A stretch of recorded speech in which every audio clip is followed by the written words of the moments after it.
Hello and welcome to this video on interview questions for Python Essentials.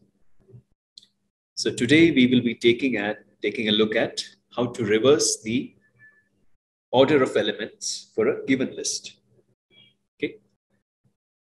So in this current example, you can see a bunch of elements which are of mixed data type assigned to a list which we have given the simple name list as the variable.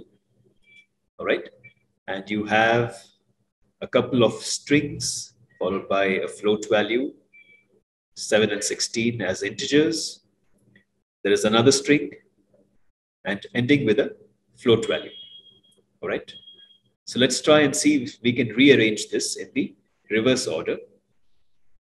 Let's run this. So we define the list. Okay.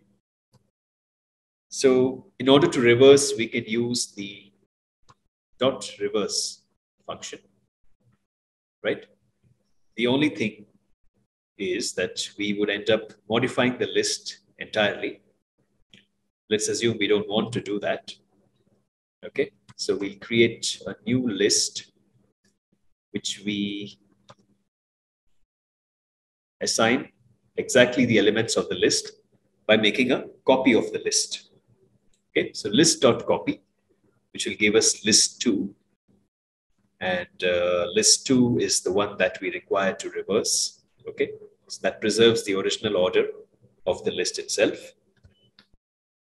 Let's now print list2, see what we get.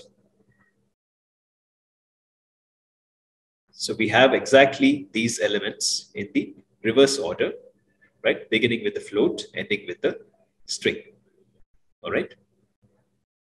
Another way to do this would be using indexing. To be more specific, we would be using a particular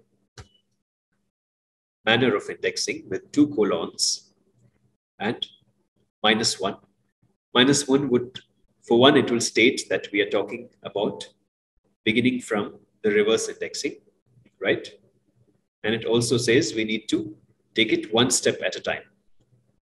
All right, since we are looking to include all the elements in the reversed list, let's run this.